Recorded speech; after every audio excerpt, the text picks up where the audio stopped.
घर जमाई। विकी को हमेशा किस्मत ने उसकी मेहनत से ज्यादा दिया। पैदा हुआ एक बड़े घर में, मुंह में चांदी की चम्मच लेकर, और शादी भी की एक उससे भी बड़े घर में, सोने की चम्मच मुंह में लेकर।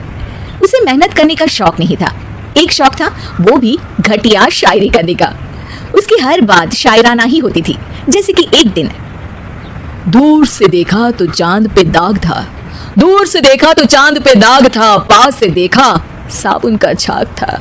ठोको ताली।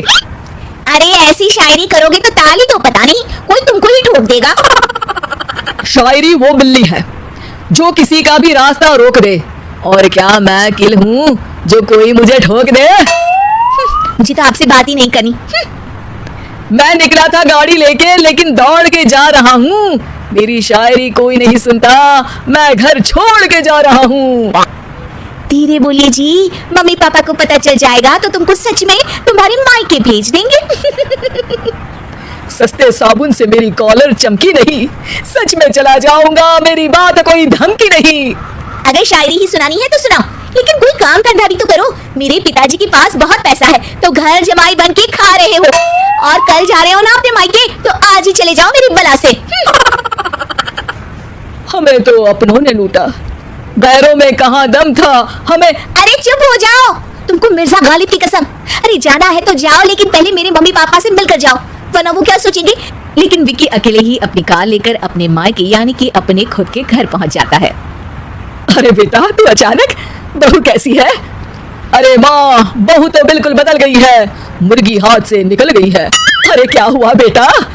उसकी याद ही नहीं है, मेरी जाति नहीं है, मैं करता हूँ शायरी, उसे भाती नहीं है।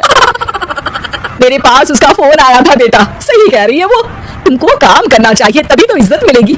घर जमाई बनके सास ससुर के पैसों पर कब तक ऐश उड़ाते रहोगे?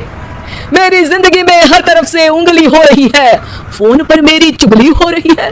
अरे चुगली नहीं कर रही थी बहू, वो तेरा भला चाहती है बेटा। सूखे हुए कपड़े को भी गीला कह रहे हैं लोग, चुगली करने को मेरा भला कह रहे हैं लोग। ठोको ताली। ये सुन के माँ अपने हाथ से अपना सर पीट लेती है। अरे माँ, ताली की जगह माथा क्यों ठोक रही हो? बेटा तू ना आराम कर, तेरे पिताजी भी आने वाले हैं, खाना लगा देती हूँ। विकी अपने घर भी दिन भर टीवी देखता है, तरह तरह का खाना खाता है, दोपहर तक सोता है, चाय पीता है, वीडियो गेम खेलता है, बस काम करने नहीं जाता। घर में नौकर चाकर है तो बिस्तर से हिलने तक की जरूरत नहीं पड़ती। कई बार तो विकी अपने नौकरों को बिठाकर शायरी सुनाता रहता। कब जाओगे बेटा? अरे कैसी बात कर रहे हैं डैडी, क्या आप मेरे फादर नहीं? आप मुझे भगाना चाहते हैं क्या? ये मेरा घर नहीं। अरे नहीं बेटा, तुम्हारा ही घर है, हम तो चाहते थे कि तुम यहीं रहो और मेरा काम आगे बढ़ाओ, लेकिन तुम ही चले गए घर जमाई बनने। अरे मेहनत तो गधे भी करते हैं, मैं अच्छी किस्मत लेके पैदा हुआ हूँ, मैं घर जमाई हूँ, ससुराल का फूल गेंदा हुआ हूँ। ठोको ताली। पिताजी और माँ सच में ताली बजा देते हैं।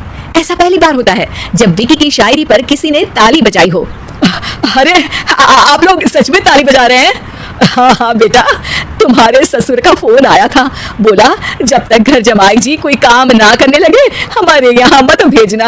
अब तू तो काम करने से रहा और तुझे रहना भी है हमारे घर में ही, करेगा भी शायरी ही, और बार बार ठोको ताली बोलेगा तो आदत डाल ही लेते हैं ताली ठोकने की। विकी उसी वक्त खड़ा होता है और बहुत गुस्से में सीधे ससुराल के लिए निकल जाता है। फिर से आ गए? लेकिन सुमन को देखते ही विकी पिघल जाता है। अब सुमन, आई एम सॉरी, आज से ना मैं सिर्फ शायरी ही नहीं बल्कि काम भी करूंगा। तुम अपने ऑफिस में बात कर लेना, कोई भी मेहनत का काम कर लूंगा। मैं घर जमाई बन के रहूंगा, लेकिन काम करूंगा और इज्जत से रहूंगा। मतलब सिर्फ तुम नहीं आए हो, तुम्हारे साथ तुम्हें अकल भी आ गई है। मैं अपने कारखाने का मैनेजर बनाता हूँ तुमको, कल से मेरे साथ चलना वहाँ। थैंक यू ससुर जी। थैंक यू से काम नहीं चलेगा, एक शायरी सुनानी पड़ेगी। जरूर।